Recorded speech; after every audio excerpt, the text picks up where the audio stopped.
go on then.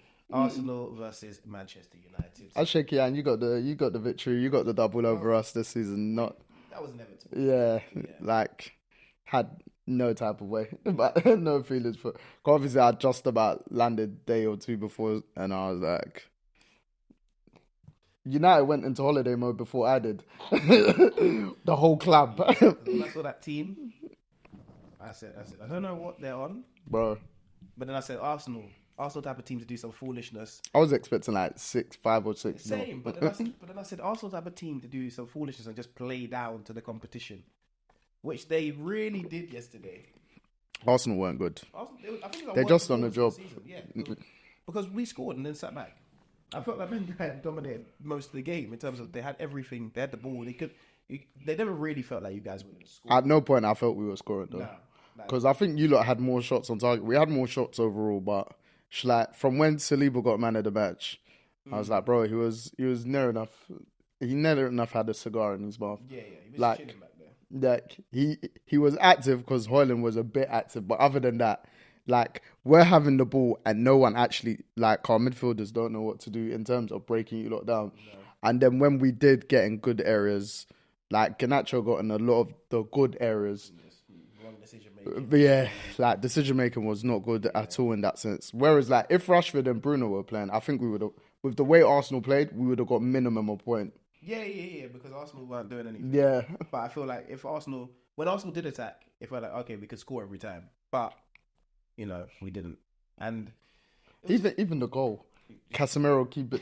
Bro, everyone's 10 yards up. And he's slowly jogging up. I didn't really understand, but he's not. I feel like he's done, just done with Man United. In fact, the whole of Man United team's done. The stadium seems done. The leaks, everything. I think Casemiro's decline is a generational decline.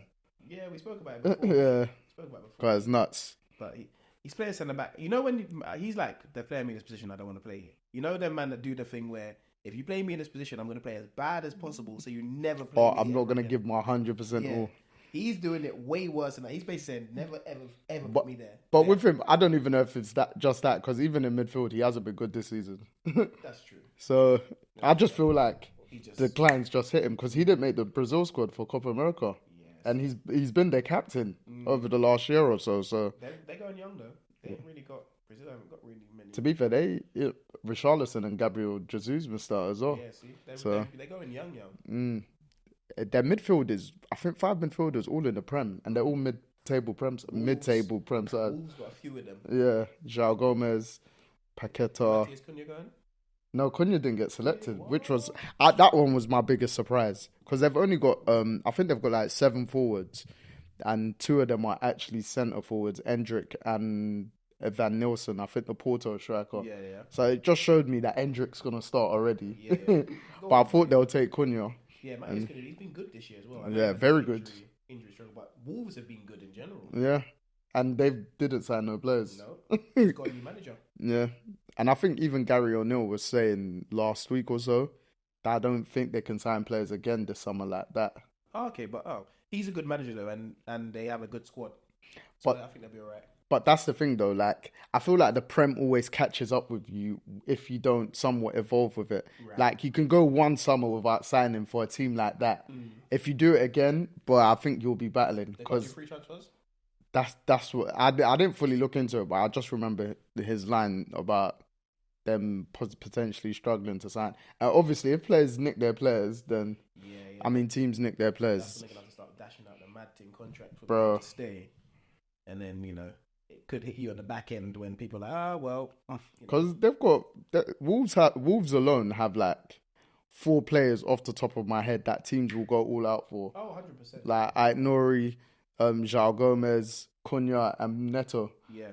And then obviously Max Kilman's been linked with captain. He was linked with Napoli last summer. I think signing but like Wolves have very good players. Do you know what I mean? So they do. So yeah, it'll be interesting. It's a club that's gonna be. I trust them though because the 3 teams coming up always are gonna have struggles with staying up. I think Leicester will be fine. You think? Because they've got the foundations in place already. They do, but it's just, bro. I've watched them this year. They need to make a lot of additions. Yeah, but like they can. Do you know what I mean? Yeah. They've got the financial firepower to Apparently they might get a points deduction or something, but they've got the financial power to actually, like when they went down, they didn't lose too much. For instance, they only lost Madison. Yeah, so like, Nacho. No, Nacho's still there, isn't yeah, Kelechi's still there. They lost Harvey Barnes. Yeah, Madison. but obviously, like they'll sign players, bro. Leicester got one of the best training grounds in the country. Yeah. Players are gonna go there because their training ground got done a couple of years ago. Got a great stadium. One of the best training grounds in the world, to be fair. Yeah. So and it's not too far from the Birmingham. You can live locally to where you want to live. Yeah. So it's a prime. It's middle of the country, isn't it? Basically, it's Upper Midlands, if that makes sense. Location for people anyway.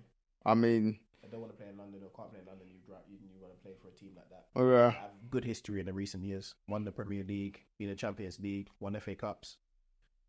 So I think there'll be this. This is why like teams like Wolves need to somewhat make a change. Yeah, obviously if they're limited with like the embargo stuff, then fair. But then if they can sign players, bro, because we've seen, bro, the Prem doesn't wait for no man. You could be doing well for so long and then boom. Bang. So you know another team that's been doing more in the Prem though? Crystal Palace. Mate. Since that manager has come in, Glasner, he has made some changes. Did you see today Bayern Munich bidded for him? The Palace rejected it. Of course they did. Palace leading. Palace best could offer him 300 bags a week. Apparently they offered Palace 15 million for him.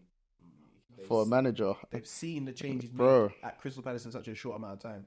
Mate, the last 6 games they've won 5 and drawn 1, and their running hasn't been easy. But they've been scoring goals. Like Crystal Palace are the team that used to score goals. No, they've been slapping teams. As in, like I'm seeing 5-0, 4-1. Mate, like so just on this run, Liverpool 1-0 away. Palace, West Ham at home 5-2. Newcastle 2-0 at home. Drew with Fulham 1-1. Battered us whilst I was on holiday 4-0. Made me take extra shots of tequila, happily, and pina colada and daiquiris, and then going to Wolves and winning 3-1 and winning 3-1 and winning comfy at Molineux, which every team the top teams don't do. Yeah, Arsenal only beat them 2-0 when there was a last minute goal. Literally, yeah. Wolves beat City. United, we only won Kobe Mino's last minute winner. Yeah. It's like, I think Spurs lost there. Bro, it's like, they've played Liverpool, Newcastle and United, beat all those teams and kept all clean sheets. And then Crystal Palace bro, right now. And this goes back to United in the sense of Ten Hag. Like, I used to give him a blight last season, but like, bro, no matter how bad your players are effectively, there'll be some style of play. Ole Glasner's just come in. First couple games, that they weren't getting the results, but they were trying to change a little bit, etc. And Palace were a bit in danger because they were just above the relegation zone. Now, they are popping. Yeah. Dominating teams. Like, you don't want to go... Popping. You didn't want to go Selhurst Park in the first place. Now you go Selhurst Park, deal with the crowd and they're scoring goals like this. Yeah. It's mate. not a problem. London's back, boy. Mate, it's great for us because it's our local. But big task on Palace's hand is keeping Elise and Eze this summer. Do you know what? Because I do think Elise might go this summer. Yeah. I think Eze is comfortable. I think Eze will stay. Maybe one more year. If a big offer doesn't come in for him. Do you know why I think he stays? Because his position. He plays 10. To go and move, which big team needs a 10? Like Manchester United? No. Bruno Fernandes is there. Arsenal? Odegaard's there. Man City? No. Foden, De Bruyne, the list goes on. Chelsea? No, because Cole Palmer's there. Do you get what I mean? Tottenham? Madison's there. Apparently he's been quite heavily linked to Tottenham though. It makes because he could play off the left as well. Yeah, but he's best in the 10 role. Yeah. So Tottenham, Madison, Villa. Would you make the move from Palace to Villa? If they're in Champions League, yes, you would. It's true, actually. I didn't think of that. And Villa have money as well. Yeah, people always forget because Villa's owners are really, really wealthy. Yeah, so Villa would make the most sense to me if you're going to go there and start. On that one quickly, I saw, don't know if it was true, a couple of days ago, Zaha. But apparently he's linked to Villa. Wilf? Yeah. I'm not surprised. I don't know where the link was coming from. Whether Villa want him or he wants to move, or Why I'm not just like, surprised bro, though about that is because he hasn't really been playing at Galatasaray, has he? not of recent as much. Yeah.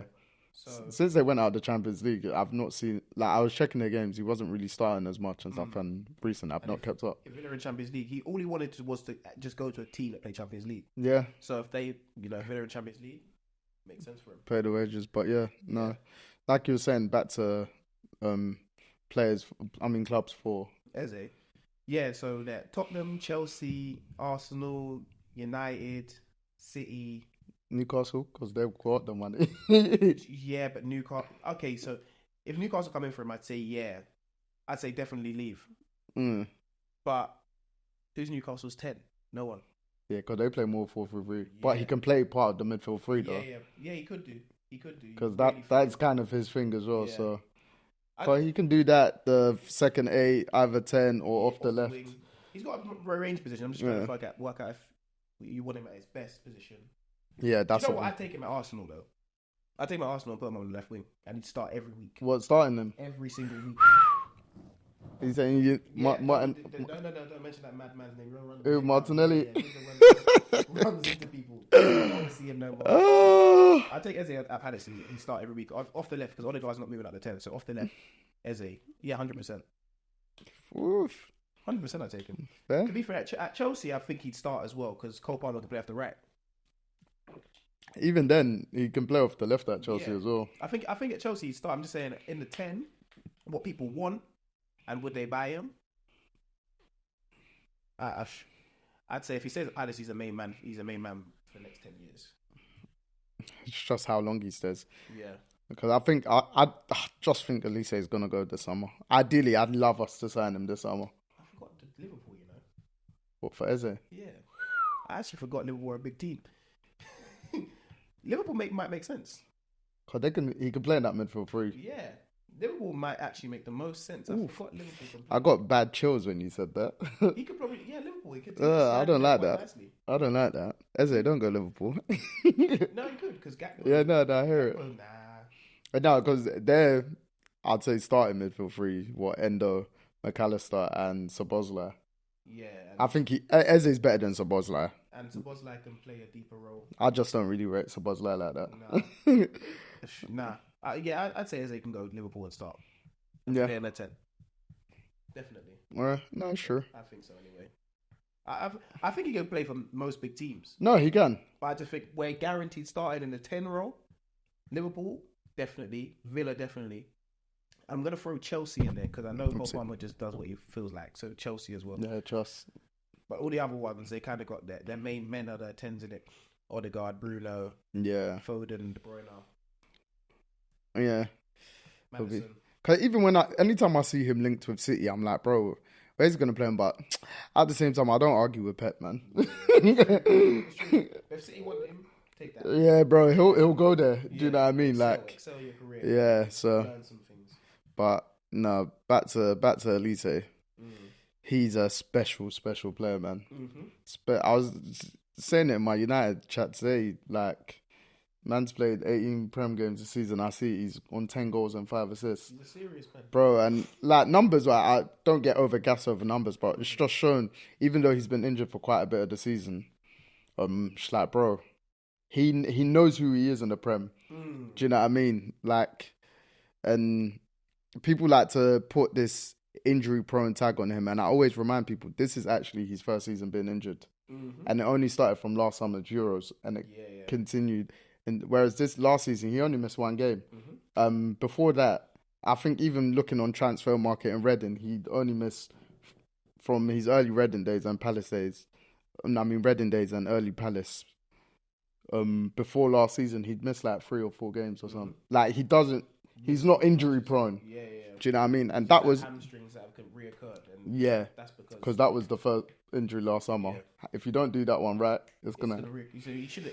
And it's a case of the football club. We needed you. Yeah. So the football club were at fault for rushing him back when because the last injury he got was a reoccurrence. Yes. And I remember a lot of Palace fans weren't happy because it was Roy Hodgson that made him play, and you get what I mean. And he didn't want. Or whether sometimes managers save the player from themselves as well. So.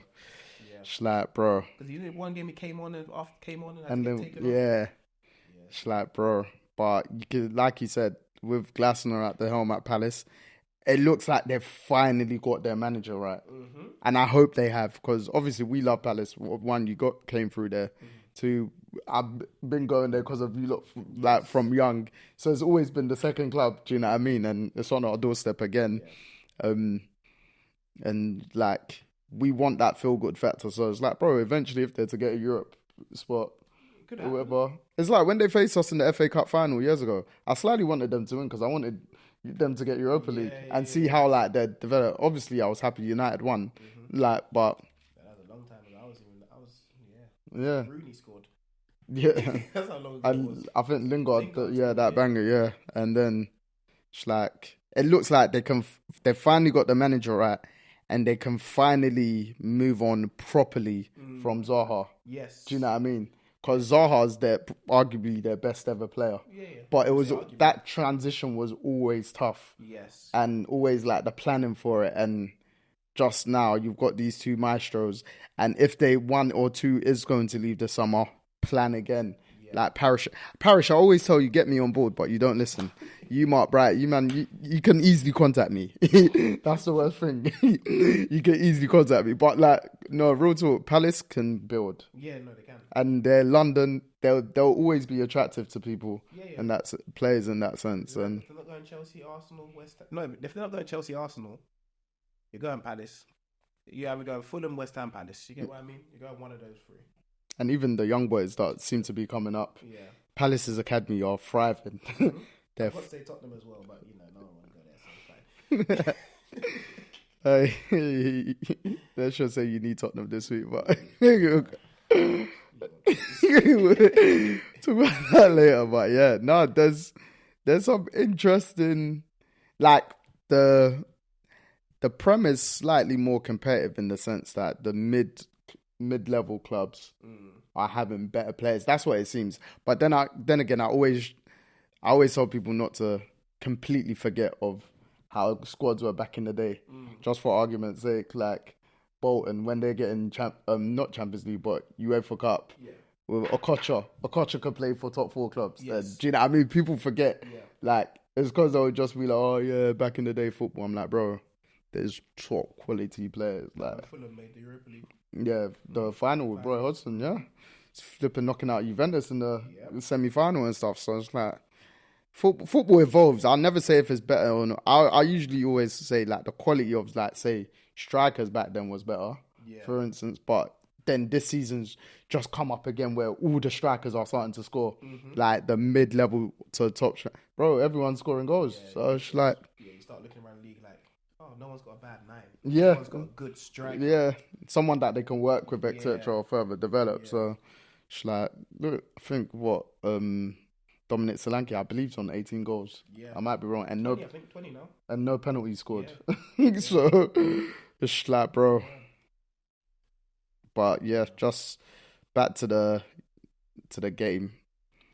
Yeah, Solanke's on 19 right now. Yeah. So back to Arsenal United, it was one of them days, man. Just there's not much to talk about in that game. The headline from that game was just taking it down to the final game of the season. Yeah. And credit to Arsenal, because I believe Arteta said this is the most wins Arsenal have had in the season in their history. Probably, but yeah.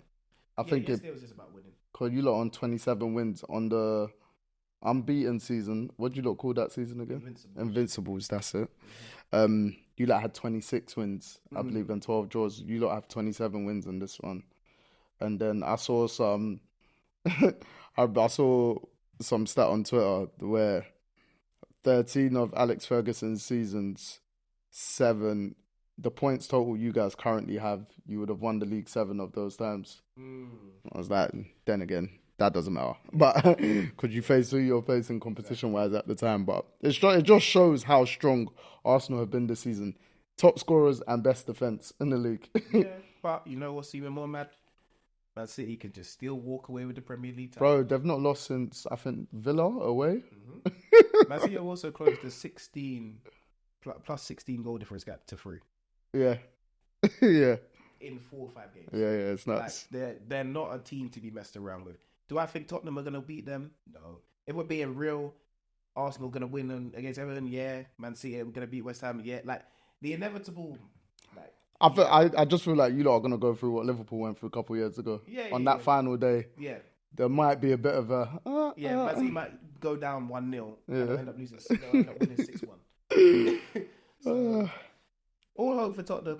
Like, we're praying as Arsenal fans. Obviously, by the time this episode comes out, the City Tottenham results gone. Everything would have been Friday. Yeah. And then obviously the games are Sunday 4 p.m. You guys, Jacob even cancelled potential weekend plans to the Big Apple because as he picked me up, I was like, "Oh yeah, when you go to New York?" He was like, "I'm not going anymore." In case we win the title, I say, bloody, which I understand, I actually get. Do you know what I mean? I hear it. I told you. Are you going to the game? No, not the game, but I'll be outside. If we win the Prem, I will be there. I hear it. If not, I think I might need to go to New York on the Sunday. When you say look for the late night flight, you better start checking that out now as a contingency, boy. Hey, because, mate, and now if you don't win it, that's what, first one in 20 years, isn't it? Yeah, 22. Oh, no, is it? Oh, 21. I feel like you lot won it 2002. 2004? 2003? What, 2-3, I think. Yeah. So. And then 3-4 is when we stopped the unbeaten run. I might be wrong. Oh, I know we won something, but we ain't won it in 20-something years, so. Win it now, man. Most of your lifetime, mates. Basically. Bloody hell. I'm most Arsenal fans that say that are our followers and stuff like that. Bloody hell. That's why I need to be here to witness greatness. No, I hear it, man. You've had confidence in your team for months. Well, not all season, man. I gave us we had a blip. Obviously, you had your downtime. Not downtime, but like your release the anger during the Bayern Munich saga. Yeah. That's the middle week. Yeah. We threw everything away. We still might have. That's the thing. We still might have. Right. But, we hope and pray. Fine margins, man. Villa literally took 6 points off you lot this season. Yeah, Villa. That's not that, and those 6 points could be obviously they beat City at City, but like, bro, I mean, at Villa Park. Fulham took 3 of us. We lost to Fulham. Yeah. And I know, you see, this is where we'll get too pedantic with it, because we'll now say the home loss to West Ham as well. Yeah.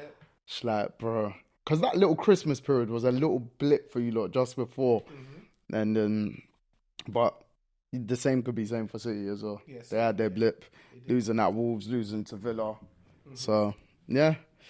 It's an interesting title race. Like we said months ago, the title race for the ages, obviously Liverpool fell off. Yeah, but even still, the way all three teams went for it and just kept on going, because Liverpool were flying when they had so much players missing. Yeah. Their young G's were getting it through, and then eventually it just caught up. I think it was always going to catch up to them. Same. The hype of Klopp leaving was kind of like the new manager bounce. So, yeah, man, I just feel like Liverpool were going to run out of steam because they were out of steam but still running. Yeah, that's I like that, actually. I like that still. So, they're eventually always going to falter. And, it came again when they lost to Everton and then they drew to West Ham. Mm-hmm. You kind of knew then it was, no one could lose in this title race, And once you lost and then drew, 2 games in a row. Yeah, everyone going machine for machine, bruv. It's nuts. It's mad still. So big up all those teams challenging, even though everyone's at up. As a neutral, like I keep on saying, it's good to witness, man. Yeah. Get me? And we'll just see. We'll see whether you'll message us in the group chat screaming with jubilation or whether you're silent as hell. We're rubbing in the air. Oh yeah. So win, you'll hear from me. We'll be like, Jacob, when we record the next week, there's one tick.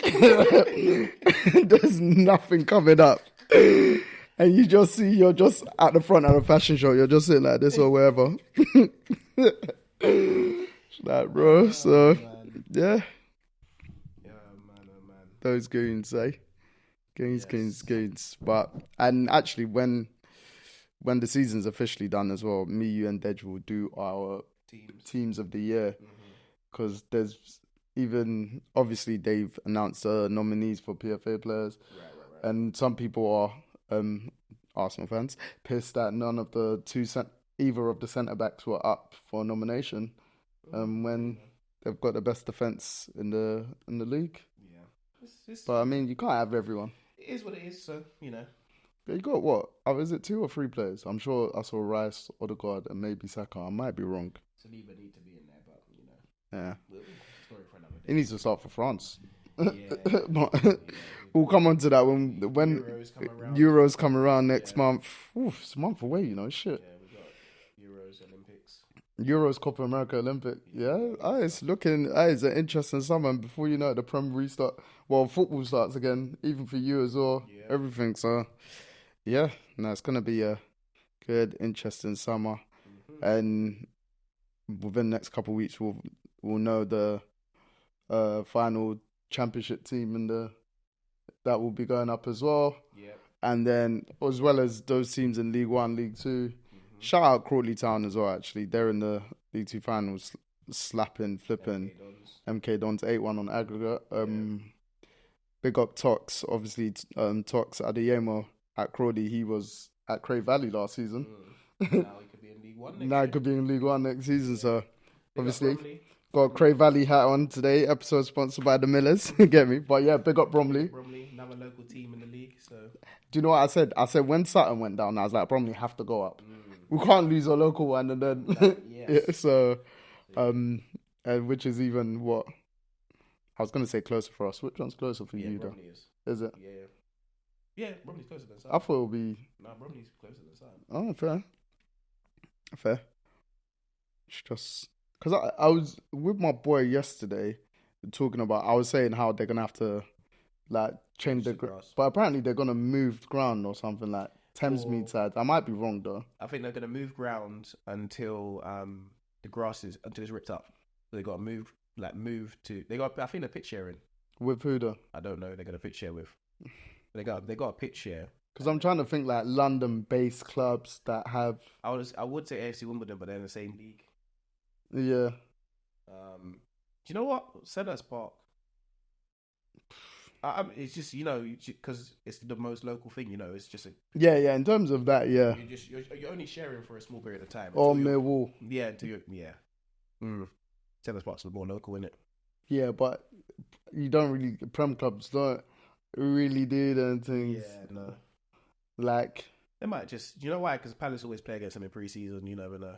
True. It's nice. They say, look, here's. It's only probably been for like 2 months or so. Yeah, and that's not even. Many games, or unless like the league just makes their first 5 or I say 5 or 6 me push it, depending on how much away games. Yeah, first 10 because didn't the Prem do that with Luton?